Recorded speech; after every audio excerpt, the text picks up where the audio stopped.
Magandang hapon! Kumusta po? Narito po ulit ang update natin para sa lagay ng ating panahon. Ngayong hapon po ng September 15, 2025.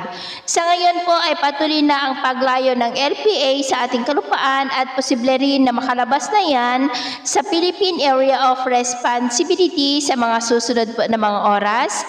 Pero patuloy pa rin itong nahahatak ang habagat na nakakaapekto po sa kanluran ng Southern Luzon at Visayas, maging po dyan sa may Sulu Archipelago.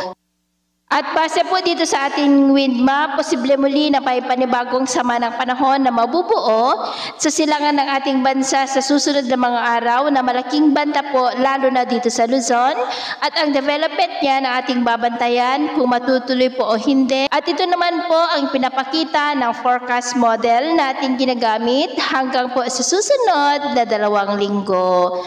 At sa lagay ng ating panahon ngayong hapon ay maulap na kalangitan na may mga pulo-pulo na mga pag-ulan ang nararanasan sa ilang bahagi ng Ilocos Region, Cordillera, Cagayan Valley, ilang bahagi ng Central Luzon, Metro Manila, Quezon, Mimaropa, Bicol Region, Panay Island, Negros, Cebu, Bohol, Leyte, Samar Provinces, Northern Mindanao, Zamboanga Peninsula, Sulu Archipelago, Caraga, Davao Region at Sorsogon. At mamayang gabi, may mga isolated rains pa rin sa ilang bahagi ng ating bansa, kaya mag-ingat pa rin po tayo sa posibleng mga banta pa rin ng mga pagbaha at pagguho ng lupa.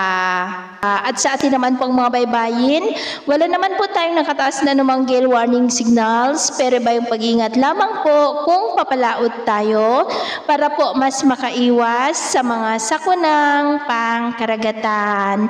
So, yun po ang latest update natin sa araw na ito. At ako pumili si James na nagsasabing sa kahit na pagsubok po na darating sa ating buhay, huwag po tayong mawawalan ng pag-asa. Thank you and God bless!